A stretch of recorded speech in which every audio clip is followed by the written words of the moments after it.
People have been asking me to bring back rankings for years. I've consistently said I'm not doing it and I don't like writing. But podcast does not take any writing. So, along with my co host Kelly here, Hi.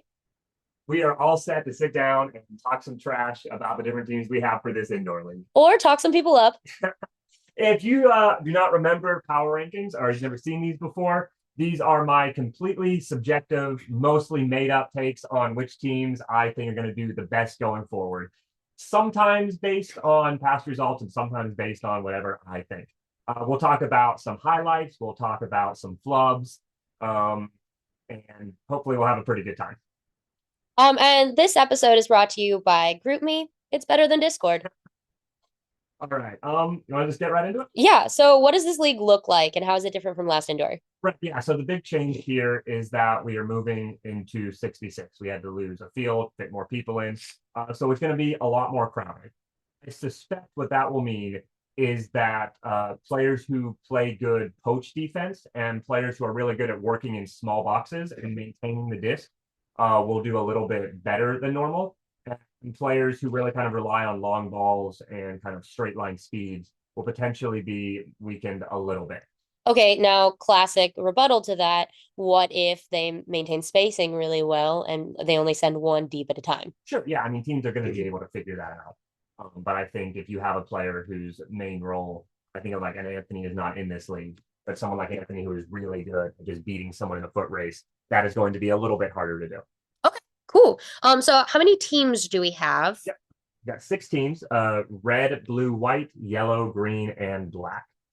Okay, and captains for those teams? Do we know those? Yeah. Red is captained by John Liaz and Keegan. I don't know how to say his last name. Whoop, whoop. Blue is with Blanche and Summers.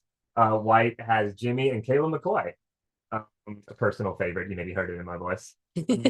Yellow is captained by David Miller and Casey. Green has Jeffrey and Cam White. Oh, don't call him Jeffrey. That's Jeff. Big Jeff.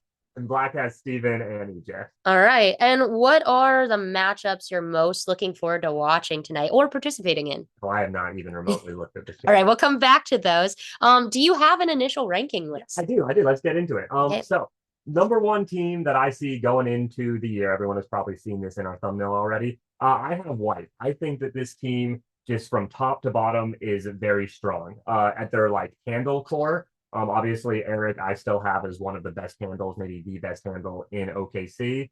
Langford is a phenomenal handle, really good at just maintaining the disc. And then you just have so many just really, really tough matchups to guard, right? Jackson is really fast. Kyle is really fast. Jimmy is really fast. Normal is insanely difficult to guard. This is just top to bottom, really, really good. And then if you look at their ladies, right? Jillian came onto the scene last year. Incredibly impressive. And then Tiff and Sarah Stevens splitting time. Sarah is newer, so like the weeks she's there, that'll be slightly different than Tiff, obviously. But she's also insane and showed off some really good hands. I don't think that necessarily their ladies are a weakness. I think this would just be a hard team to attack. Yeah, and I do like the look of some of their newer to Ultimate or newer to OKC Ultimate people like Ben Legg and Caleb McCoy. I think I've seen a lot of growth in them over the last couple of seasons that we've had anyway. So that's exciting. Oh yeah, yeah. Yeah. Shout out again to Jillian. I believe she's from Houston.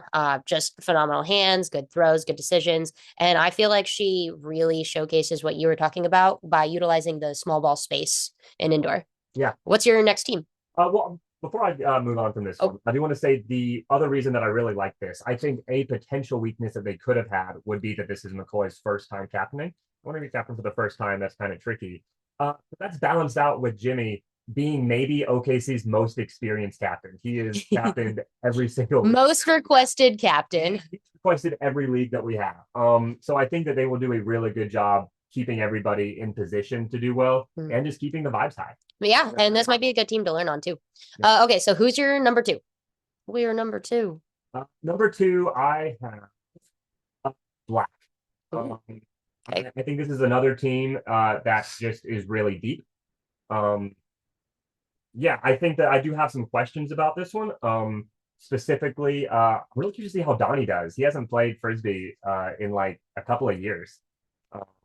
but I think that the depth in this team, there are just very few people that you worry about seeing on the field. That's true. That's true. Well, you say that, except that I think probably Abby and Jacob worry about seeing EJ on the field. How do you think they're going to manage that? Yeah, that'll be a really fun dynamic. So I do think that for this team to be super successful, I'm going to want to see Jacob and Abby do more game takeovers than they have in the past. I think they are very, very good at like being perfect cogs in a good system. And I haven't seen them dominate like messy league play as much as I think they are capable of doing. As far as how they'll work with EJ, I think these being bigger teams will allow EJ and deeper teams will allow EJ to sub a little bit more than he was doing the last league. That's true. He was carrying our team. Yeah, he was phenomenal. Yeah. Sometimes, and then he would get tired and like frequently the second game of the day, just because he was doing too much at the beginning of the day. I think that this is a team that is set up that will require him to have to do a little bit less throughout the game so that he is able to do more of the spurts he has. I also think he and Steven have some weird synergy. Super so. Super so.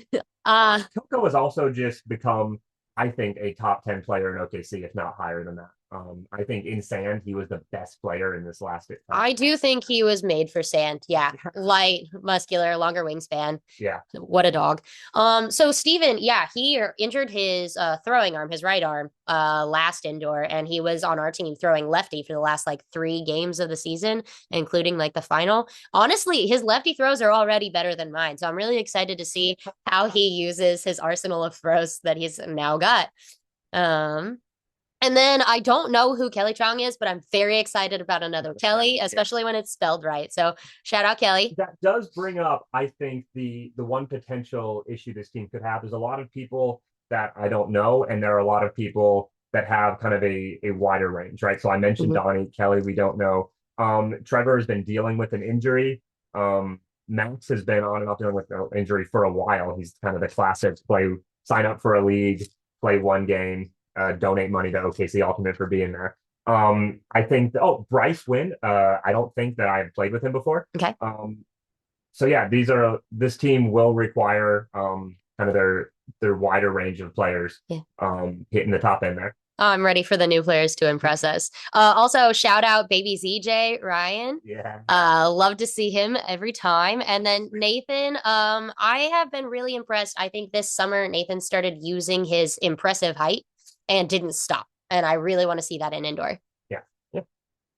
Okay, who's your third? Yeah, so my third is going over to Green. And this is just such a weird team because if you look at this team, there are so many like really, really fast, difficult matchups, right? Obviously, like Jeffrey, I maintain, is one of the most unguardable cutters in OKC, just the best deep ball player. You have Sam, you have Cam Lewis, you have Gifford, just insane amount of athleticism on this team. And really only Matt Battles and Sarah as true handles. Gavin, I totally missed, is another like speedster on this team. Oh yeah, that is a speedy team. Yeah. So I think this team has the potential to be incredibly good. They're just going to need some of these players to develop into being more of a handle. Maybe that's Cam White kind of becoming the every other position handle that I know he's wanted to be for a while. Maybe this is Gifford falling into that role, but he plays in like casual lunch bunch a bunch.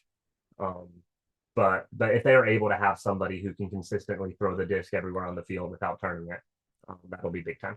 Yeah, and we have some names I don't recognize, but I think you recognize them. Ethan and Steven. Yeah, so Ethan has been on a couple of indoor league teams with me. I love this kid. He is tall, he uses his height well. I think he is, like I said, this would be his third indoor, so he's getting past the like, new guy like gets the benefit of the doubt. Like they're gonna need him to pick up his play. But I think they will be impressed with him. Steven was on my summer league squad. He wasn't on my pod. I don't remember him a ton. But I do remember him always asking questions and putting himself in position and learning a lot. Cool. And then my personal favorite returner, Kyle Campbell. I am so glad he's back. I hope Tinker keeps him here for a while, and I can't wait to see what he does. Yeah. Also Sunil, our summer league most improved player. I'm really excited to see what the speeds he uses and the throws that he pulls out for indoor. Yeah.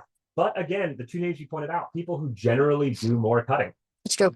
I'm excited about everyone there as well. They're going to need somebody who can throw the disc, 30 times a point without turning it over. Shout out Sarah. All right, who's your fourth place? Uh, Fourth, I have blue. Okay. This is one I went back and forth on a lot, just because they're so deep, right?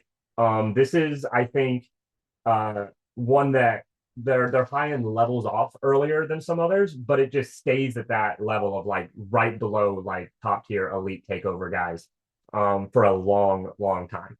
Um, Obviously, this team is going to be right like Jason and Justin. We look at them; those are their two studs.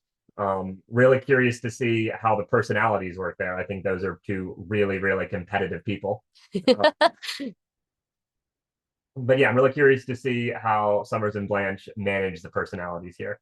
Specifically, I do think Justin will do a pretty good job in sixes. I think he is incredibly good at getting open 5 feet ahead of the disc, and that's True. really important. True.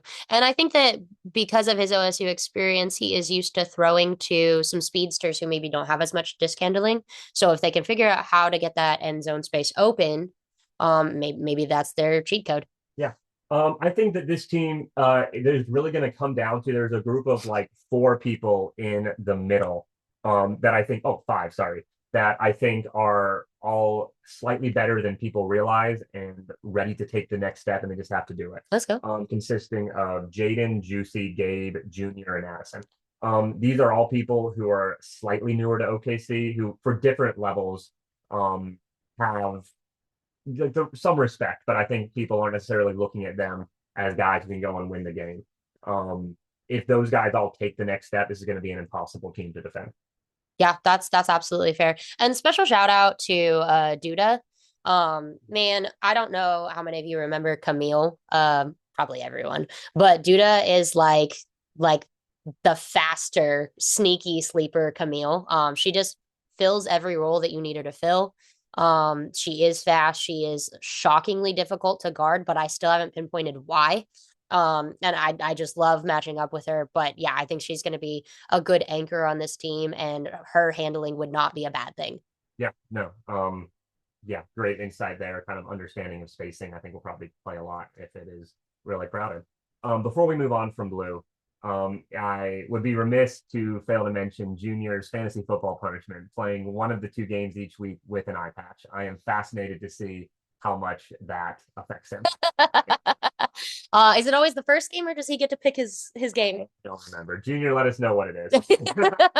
All right. Who's your number 5 team? Five is us, Team Red. Ooh. So I generally tend to self-rate my teams a little bit low at the beginning of any season, right? It looks bad if I rate myself super high and we don't. But I also think that this is a team that is going to grow substantially as the league comes on, right? So similar to some other teams, we have a lot of people who are newer or who have been around a while in that same like you're kind of like a new guy box, Okay. right? So I'm looking like brand. We have like Ephraim is like brand new, and then Isaac are a little bit as new or they've been around for a while. We also have a lot of people that I think tend to do better as the team around them gets more synergy, right? So I look at like Will and Ashley. These are like ultimate synergy people, right? I've seen Will do really, really good when he's on a team that knows exactly what he wants to do when he's able to mix off them. And I've seen Will do poorly when he is on a team that is trying to play a different style of game than him. But yeah, I would obviously, if you look at our top end here, ZJ, Liaz, just really, really insanely good top end. I think particularly 4-6s, these are people who are good at playing smart, switchy defense. Yeah, and we also have Ryan Orland. And then tell me more about Logan. So excited about this. This has the potential to move our team from like the bottom to the very top. Logan, when he was last in OKC, was one of the best players we had. Insanely good throws, really, really athletic. And he's been gone for years. I'm excited to see him back. I have no idea how good he's going to be. You played with him at Lunch Bunch, right? Yeah, and I was honestly impressed. Sometimes it's hard to tell, especially when it's really windy and you're playing like fours. But throws were pinpoint. And he didn't seem to have any issues in the deep space. I don't think he fully unlocked everything he could possibly unlock at a 4v4 lunch bunch, but yeah, I'm excited.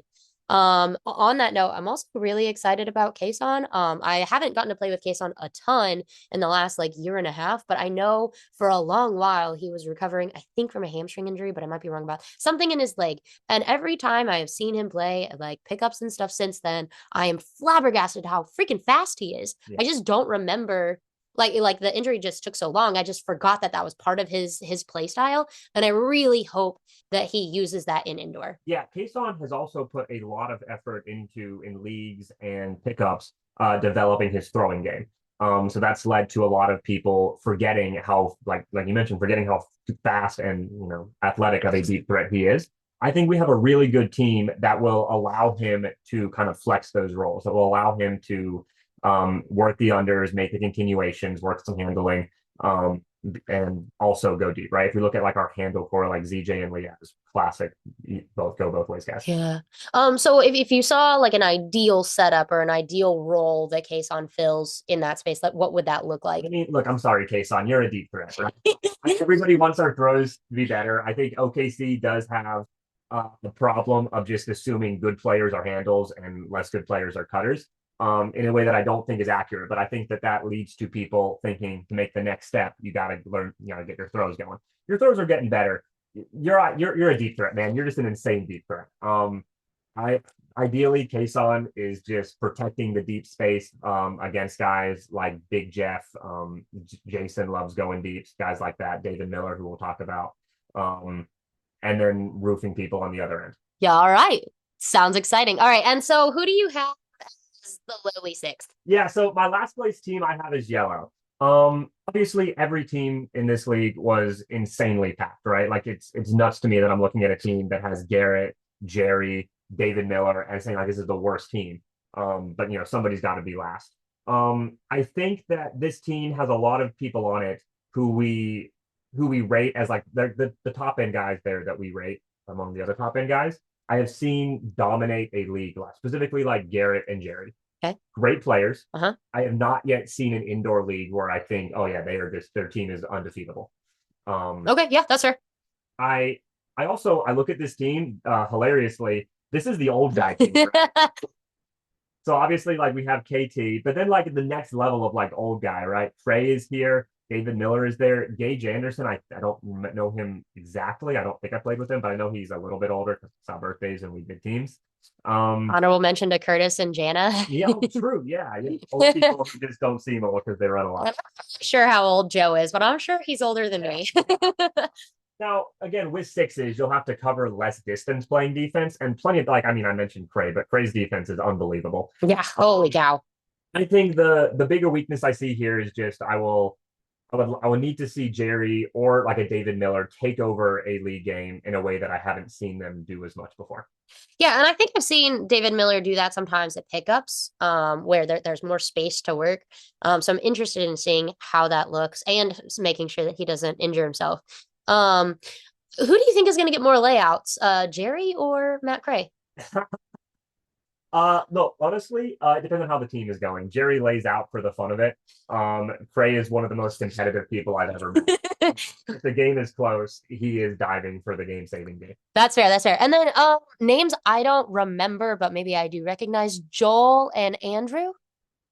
Joel, I do not know. I think this is his first league with us. Excited to see what he does, but I have nothing about him. Andrew has been on my his first indoor league. He was on my team. He was brand new there. He ended up developing pretty well. I thought he was of our like group of new guys there, the first person to pick up spacing really, really well. I know he played summer league last year on I want to say. I don't remember him a ton from there. I don't think he was in this last indoor. So yeah, definitely developing. And again, at minimum, really good at making cuts at the correct time and really good at dumping the disc effectively, which will be important to say. Okay.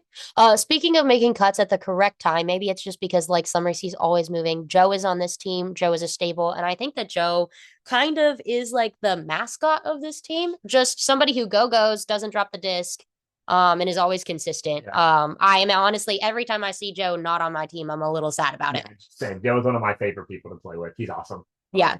Real excited to see what he does. Yeah. Oh, what was that? The last thing I want to talk about this team. So I mentioned to a few people, and I think to you, that I think Casey has a weird boost when he plays with Garrett.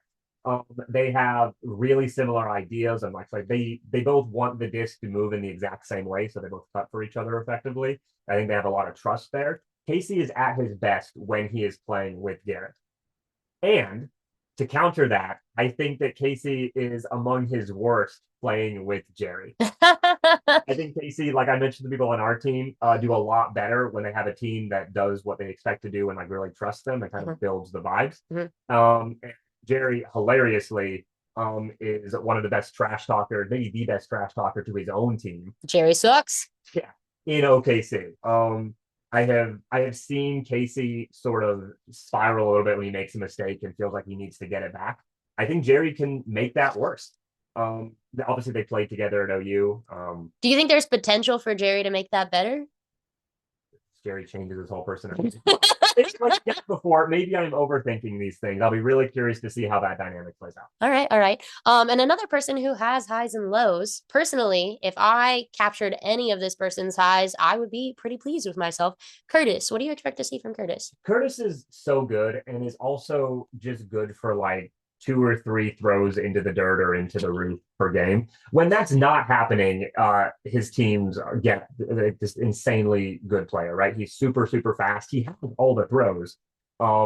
Yeah, he just needs to take a half second after catching the disc to think about the throw before his body just does it. Or he just needs to keep playing how he normally plays, and frequently it works fine.